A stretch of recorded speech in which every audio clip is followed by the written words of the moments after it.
سڵاتان لێبێت ئەم کاتتان باش بینەرانی خۆشەویستی تەلەڤیزیۆنی کۆمەڵە لەگەڵ هاوڕێنی هاوکارم هاتوینەتەوە خزمەتتان بۆ پێشکەشکردنی گەشتێوەڵەکانی ئەمڕۆ یەکشەممە 9 گوڵانی 1403 هەتاوی سەرەتا سەردێڕی چەند هەواڵ. پشتیوانی ئەمجد ئەمینی باوکی ژینە ئەمینی لە توماچ ساڵحی، سەپاندنی سزای زیندان و شەلاق بەسەر دوو دەست بە سەرکراوی شۆڕشی ژینە لە بۆکان، کۆبوونەوەی خاڵکی باکووری کوردستان دژ بە چالاکی مەعدەن، یان لە دەستان و برینداربوونی هەشت کرێکار لە چەند شاری ئێران، سەرمایەگوزاری 3 ملیارد یۆرۆیی ڕەژیم بۆ بەستنی سنوورەکان، چوونە سەرەوەی ئاماری ئیجارەی مناڵدان لە ئێران و خۆپیشاندانی ئێرانیانی ئازادیخواز بۆ پشتیوانی لە توماچ ساڵح.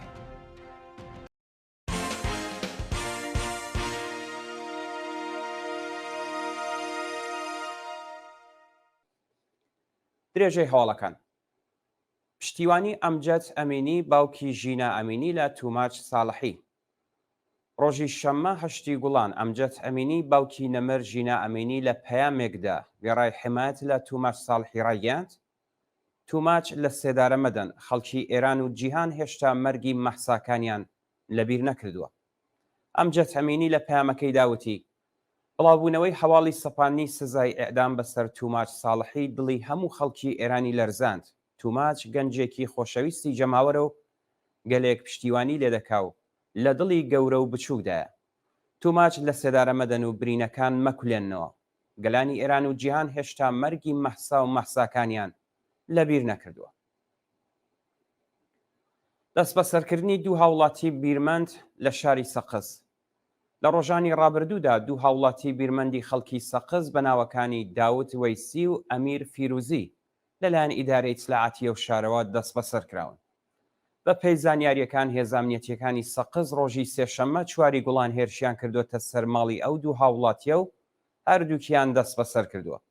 تا بە ئەمڕۆ هیچ زانیاریەک لەسەر هۆکاری بەندکران و شوێنی ڕاگیرانی ئەو دوو کەسە لە بەردەستانیە و بە دوواداچوونی بنەماڵەکانیان بێ ئاکام ماوەتەوە. سەپاندنی سزای زیندان و شەلاق بەسەر دوو دەست بە سەرکراوی شۆڕشی ژینە لە بۆکان.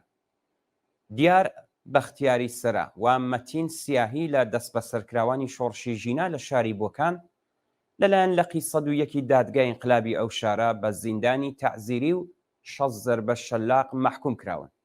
بە پێی حوکمی دادگا دیار بەختیاری سەرا بە تۆمەتەکانی هەڵگرتنی مادەی تەقینەوە بە 3 مانگ زیندان و سەرپێچی لە فەرمانی مەئموری دەوڵەت بە 6 مانگ و 191 ڕۆژ زیندانی تەعزیری و هەروەها بە تۆمەتی تێکدانی ئاسایشی گشتی بە 30 زەربە شەلاق سزادراوە.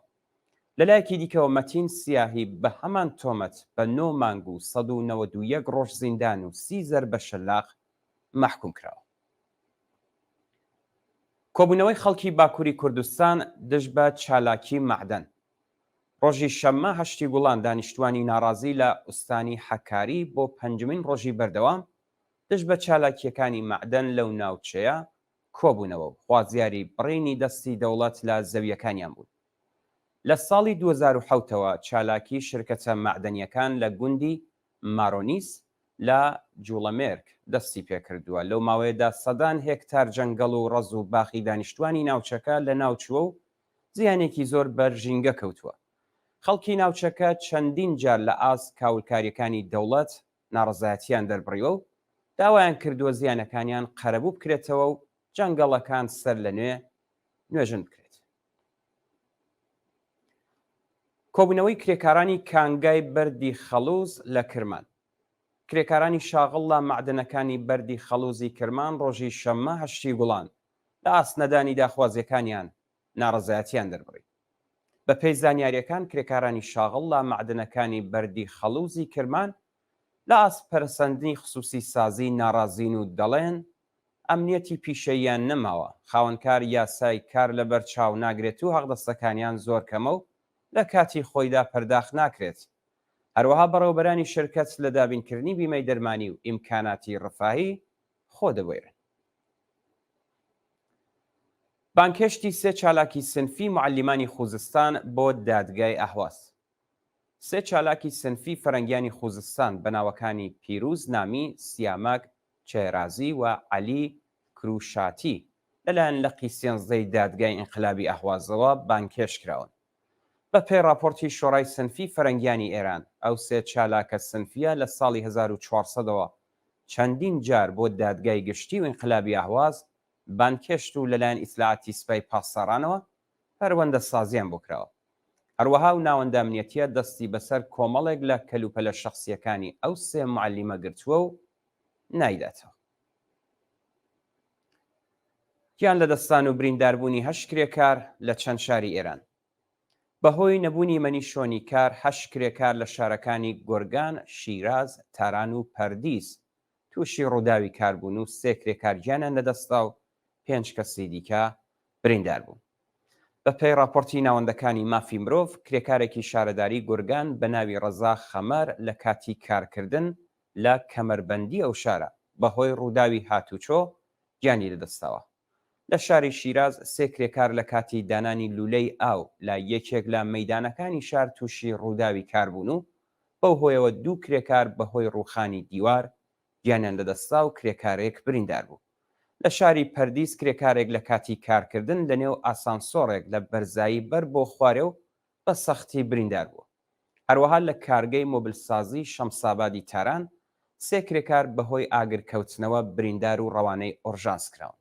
جێگای ئاماژەیە کە لە 13 گوڵانی 1402 تا 7 گوڵانی 1403 بەلانی کەم 1680 کرێکار بەهۆی نەبوونی مەنیشۆنی کار لە ئێران گیانیان لەدەستا و 8199 کارگەی دیکەش بریندار بوو.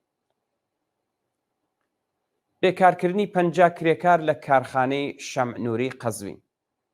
بە پێی راپۆرتەکان 50 کرێکاری شاغڵ لە کارخانەی شەمعنووری قەزوین پاشداخرانی ئەو کارخانە لە سەرکار دەرکراون. دەبیری ئیجرایی خانەی کارگەی قەزوین لەو بارەوە ڕایگەیاند کارخانەی شەمعنووری قەزوین هیچ کێشەیەکی لە فرۆش و بەرهەمهێنان نەبووە، بەڵام گەردشی ماڵی ناکارامەی کارخانە بۆتە هۆی داخرانی ئەو ناوەندە سەنعەتیە و ئێستا 50 کرێکار بە 20 ساڵ پێشینەی کاریەوە لا بلا تەکلیفیدا ماونەتەوە. ڕۆژی ڕابردووش 170 کرێکاری شاغڵ لە شارەداری سەقز لە سەرکار دەرکرابوو. مانگرتنی دوو خوێندکار بۆ پشتیوانی لە توماج و ژنانی ئێرانی. متەهرە گۆنەیی و خەشایار سفیدی دوو خوێندکاری زانکۆی هونەر لە ناڕزایەتی بە سەپاندنی سزای ئێعدام بەسەر توماج ساڵحی و ئازاری ژنان لەلایەن گەشتی ئەرشادەوە لە بەردەم خانەی موسیقی ئێران مانیان گرتووە. بە پێی زانیاریەکان ئەو دوو خوێندکارە بۆ ماوەی 72 سەعات لە بەردەم خانەی موسیقیدا مانیان لە خواردن گرتووە و داوای هەڵوەشاندنەوەی حکمی ئێعدامی توماج و کۆتایی هێنان بە سەرکوتی ژنانی ئێرانی دەکەن.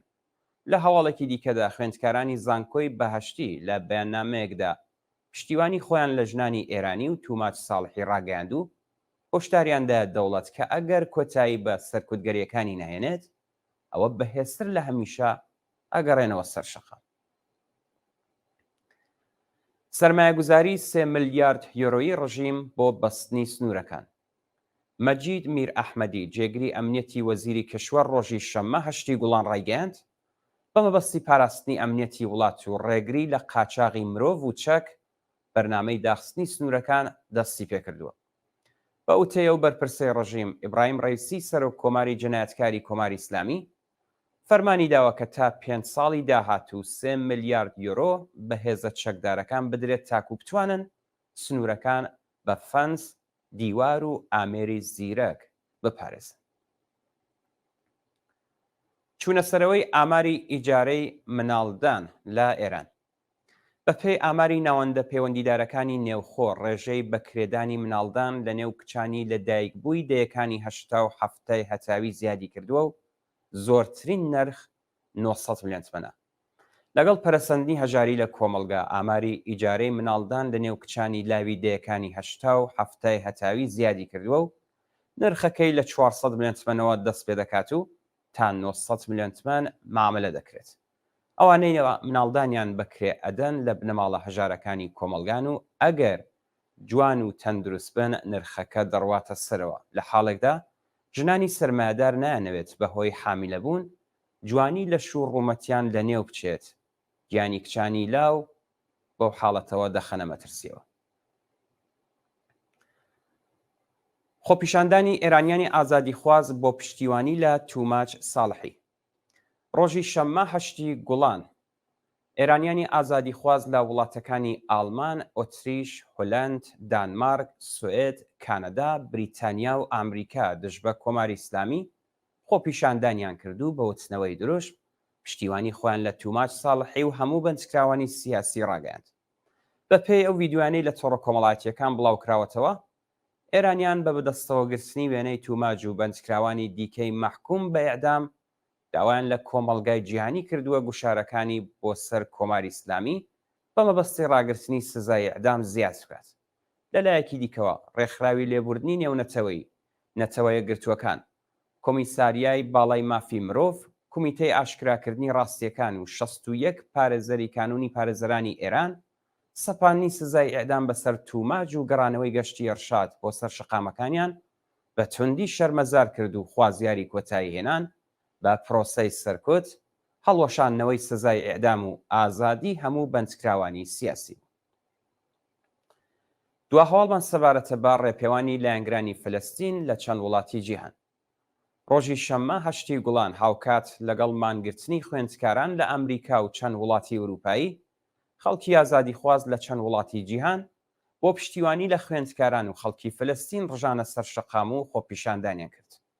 بە پێی راپۆرتەکان خەڵکی فەڕەنسا لە شاری پاریس دژبە حمایەتەکانی فەڕەنسا لە ئۆکراین و ئیسرائیل خۆپیشاندانیان کرد و ڕایانگەیاند کە دەوڵەت دەستی ئالوودە بە خوێنی هەزاران کەسە و خوازیاری دەرچوونی فەڕەنسا لە پەیمانی ناتۆ بوون. لە وڵاتی بلژیک، سوێد، بریتانیا، ئیسپانیا، یونان و ئیسرائیل هەزاران کەس بە دروشمی ئاشتی و ئازادی ڕژانە سەر شەقام و خوازیاری ڕاگررتنی شەڕی غەزە، ئازادی دیلەکانی دەستی حەماس و کۆتایی هێنان بە ژێنۆسایدی خەڵکی فلستین لەلایەن ئیسرائیلەوە بوو. ڕۆژی ڕابردوو لە زانکۆی ئیندیانا 23 خوێندکاری ناڕازی دیکە لەلایەن پۆلیسەوە دەست بەسەرکران و ئاماری خوێندکارانی بەندکراو لە ئەمریکا بۆ 600 کەس هەڵکشان. بەڵێ عزیزان و خۆشەویستان، گەشتیاڵەکانی ئەمڕۆتان پێشکەشکرا فەرموون بۆ بینینی درێژەی بەرنامەکانی تلڤیزیۆنی.